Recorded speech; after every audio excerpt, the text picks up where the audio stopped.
மாறாதிருங்கள், மன மகிழ்ச்சியை நான் உங்களுக்கு தருவேன் என்று சொன்னார். அப்ப மனதுக்குள்ள பதட்டமும் பயமும் திகிலும் எல்லாம் சூழ்ந்திருக்கிற அந்த மனதை பார்த்துதான் மனதுருகி ஆண்டவராக இயேசு கிறிஸ்து சொல்லுகிறார், உன் மனம் புதிதாகிறதுனாலே நீங்கள் மறுரூபமாவீர்கள் என்று சொல்லி. ஆக மனதுக்குள்ள ஒரே போராட்டம், மனதுக்குள்ள நிம்மதி இல்ல, என் மனசுல ஒரே அலை பாய்ந்து கொண்டிருக்கிறது ஐயா. நிம்மதி இல்ல, வேதனை, வியாகுலம், கவலை, கண்ணீர் இவ்வளவோ எனக்குள்ள என் மனதுக்குள்ள சூழ்ந்திருக்குது. அந்த நினைவு வர வர வர வர வர எனக்கு தூக்கம் இல்லை, அந்த நினைவு வர வர வர வர வர எனக்கு நிம்மதி இல்லை.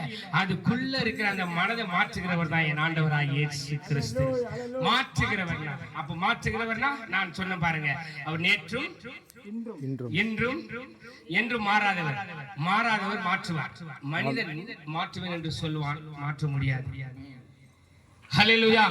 ஆக மாறாதவரை விசுவாசியுங்கள், அவர் உங்களுக்குள்ள வாசம் பண்ணி உங்களுக்குள்ள இருக்கிறதை நீங்கள் அறிவீர்கள். என் ஆண்டவராகிய இயேசு கிறிஸ்து விசுவாசியுங்கள், அப்பொழுது நீங்கள் உங்கள் வீட்டார் ரட்சிக்கப்படும் என்பதை. ஆமென்.